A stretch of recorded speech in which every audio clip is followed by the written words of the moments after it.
Hi everyone, and welcome back to Creating My Garden Canada 2025. Today we're going to talk about Tradescantia, otherwise known as Wandering Dude. That's the new name, formerly called Wandering Jew. And I'm going to explain to you why I'm going to use this in my containers, in hanging baskets and large containers instead of potato vine. Now, my potato vines have never done well for me here in Saskatchewan in my Zone 3 area. In fact, last year, 2024, was the worst year for them I could ever have. They did not produce. All my plants took over the containers and they did not show. They got attacked by bugs so bad. And I've noticed that to be a trend with potato vines, is the bugs love them. So by the August, they're having a lot of holes in the leaves, and I'm now going around and I am cleaning those leaves and picking out all the damaged leaves. And there were a lot, particularly the chartreuse color. It was attacked the most. And then there is the one that I have in my containers here. I'll show you. They also did not do well in my full sun front west window boxes.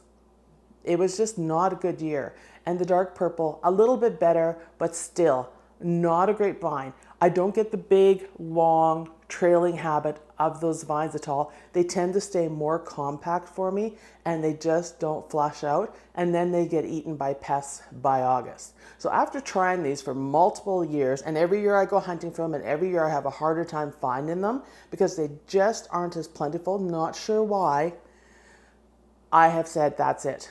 So last year I tried to grow Tradescantia in my container. I just picked up a quick house plant and thought, yeah, I'm going to give it a try. And it was the Zebrina one, which I have right here.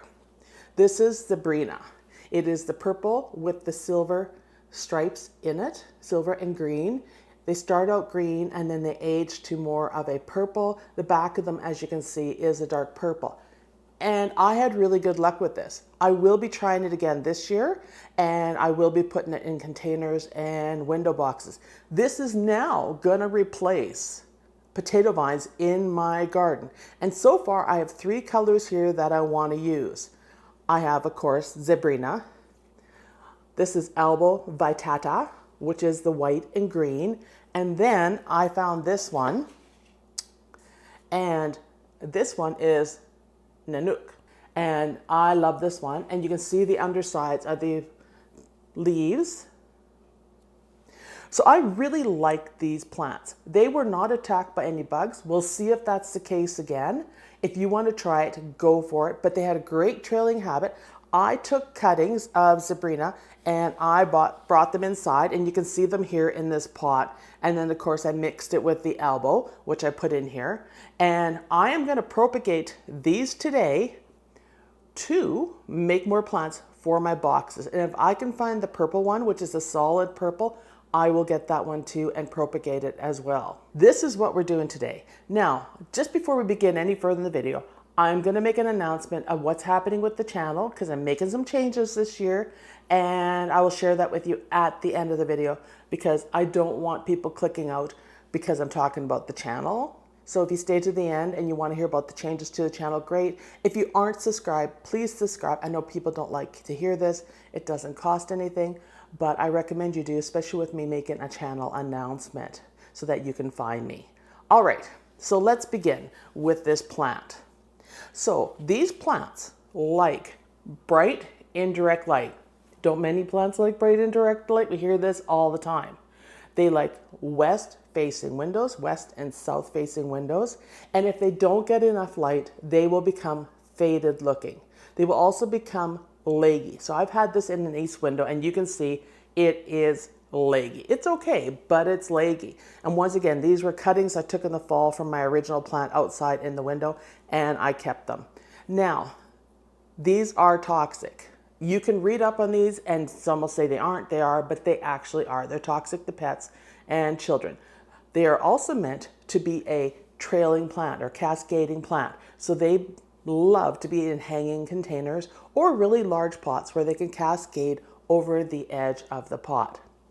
Conditions of care for these.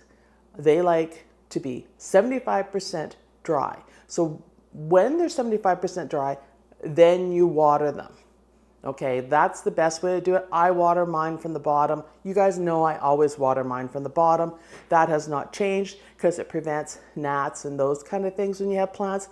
If you're still keeping them like this one in their original containers, because they probably had gnats when they came into the stores. But they are the easiest plant. So all you do, you got two methods here that we can do, and I'm going to show you both of them. First, we can take cuttings and we can grow them in water. And these in a sunny location under right conditions will root in about 2 to 3 weeks and they're ready to pot up. So really easy to get a lot of plants for containers.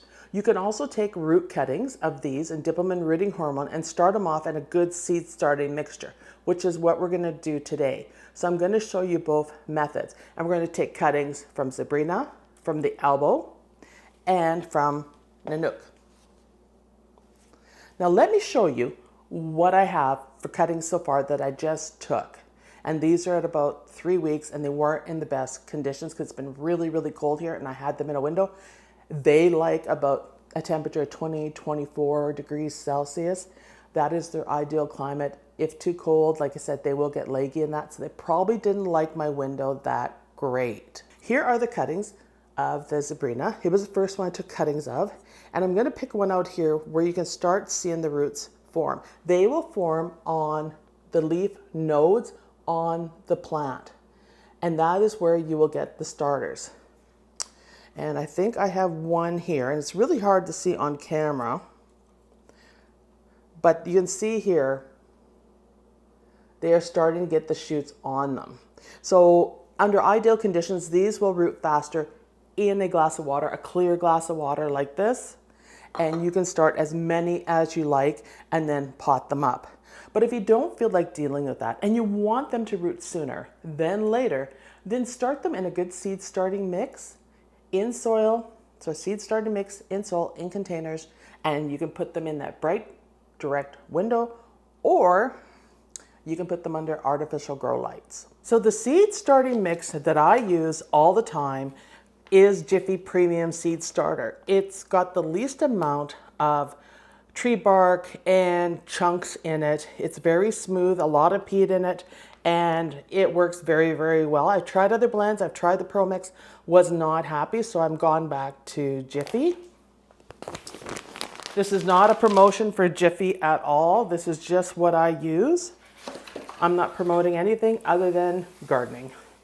Here is my Jiffy mix now. What I did is I added boiling water to this to kill any gnats or anything in it. I did this a day ago and now it's ready for planting. You can see we got some nice consistency here in it. That is what I do to kill gnats. Works like a charm. I mentioned in another video that a subscriber gave me this tip and I've never looked back since. When you're doing a lot of seedlings like I do every year, because I start a lot of seeds for the garden, it definitely makes a difference. So consider planning ahead a little bit and treating your seeding mix and or your plant soil with boiling water to kill any gnats or anything in it. If you don't mind gnats, then don't worry about it. Also, if you water from the bottom, like I've said many times, it helps to keep the gnats down. Here's our options here. We're going to take these and we're going to pot them up. The ones that have roots on, I am going to just directly put in the container. I've saved containers from the garden here to use. And the other ones, we're going to use my Pro Mix Root Starting Hormone. This has been great. It doesn't take much. It lasts a really, really long time. I've had this probably 3 or 4 years now, just a tiny little bottle. So we're going to use this. And I'm going to use this container to keep the mess down. But basically, all I'm going to do is take this and I'm going to fill it with soil for the ones that I am directly planting. And I just push it in a bit.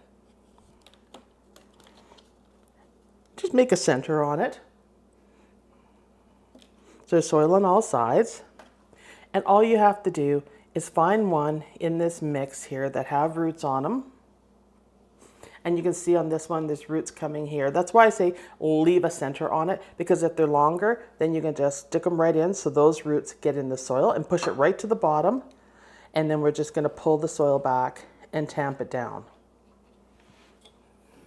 I shouldn't say soil, seed starting mix, but you get the gist. Figure out how many pots, hanging baskets, containers you're going to use in your garden, and then you know how many cuttings that you probably need. And if you find some really cool varieties out there, let me know, because there are 18 different varieties, and I am on the lookout for some of the purple ones and some of the more white ones. The leaves are actually white and that bloom. So these all do bloom flowers. The dark purple that I don't have here actually blooms little pink flowers. So if you put them out in your containers in the garden, you will get beautiful blooms off them if they're in the right growing conditions. If not, really, you're growing them for the foliage. And so I'm just going to fill this container up here, and we will do one with rooting hormone. So I just take the rooting hormone, it's pink, dab a little bit in your cup, like that. Take the plant, make sure the tip is wet, so you dip it in your water. I'll just reuse the water that I've got them started in, and then put it all over the leaf joint. Put a little bit higher because there's another one there. And then I like to backdress with a bit of soil so that they have enough medium going forward, so I'm not having to come back and redo this. Very simple. We have 2 there. Let's take a cutting now. I have already sterilized my scissors. So we'll fill the container again, and probably the quickest way, of course, is just dip it in, tap it down. You want it compact, but not too compact, if that makes any sense. And then I'm just using 2 fingers to make a hole in the center. And now we're going to take the alba vittata, and I'm actually going to take a cutting right where this leaf is. And I'm just going to pull these leaves off. You can take all the leaves off, just leave the top ones. Make sure I didn't snap that. Dip it in your water again, and your rooting hormone.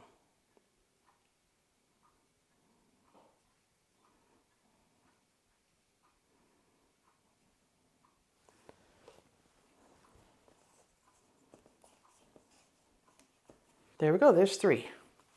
So let's do one more, and we're gonna do Nanook. This one I have been eyeballing for a long time and wanting this plant. Don't you think it'd be spectacular in containers with a lot of pinks and purples? Look at the underside, the striping on the leaves and the color. As they age, the leaves age and get larger because they're very pointy.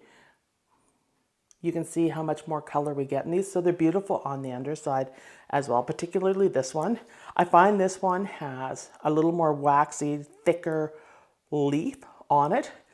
As far as I'm concerned, these are all, because of the coloring and the varieties, they are very spicy plants and a must-have for the garden if you're not going to do potato vines, or if you just want to add it in with potato vines, which is what I did last year, you can do that too.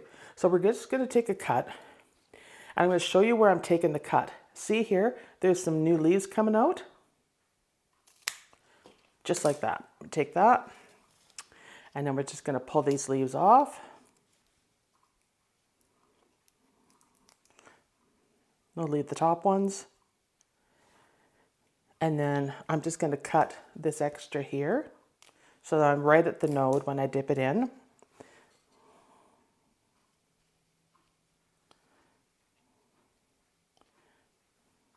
You can see what I'm doing. And then we put it in our soil. There we have it.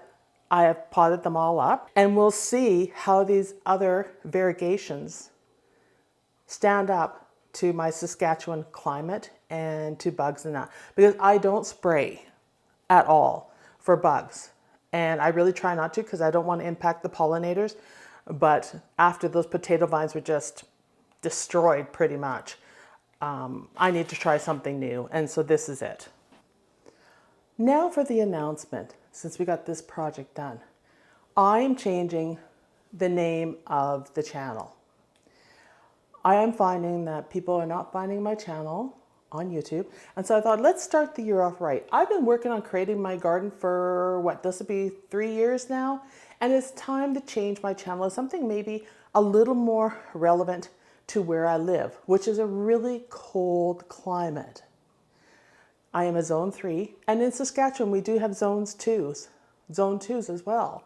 So we are a cold zone, but yet we can garden and we can grow all sorts of vegetables, flowers, perennials, shrubs, etc., fruit trees very, very well, so long as they're suited to our climate. So I have decided to rename the channel Cold Climate Gardening. And that way, anyone looking for information on how to grow plants in general in a cold climate, they have a resource here. You can let me know in the comments what you think of that, but I think Creating My Garden Canada needs to change and we need to start the year off right. So on Monday, I will change the name to the new one, and hopefully you have subscribe to the channel and you put the notifications on to see my content, because the name will change, but you will still receive those notifications and see my videos come up under the new name. So I think that'd be more beneficial for gardeners in general and depict more of the growing conditions that we have here in Saskatchewan, Canada. So I hope you enjoyed that video, and I look forward to seeing you all in the next one. And if you haven't started your seeds, start planting. I know I am, and more videos coming. We're going to start upping our game soon.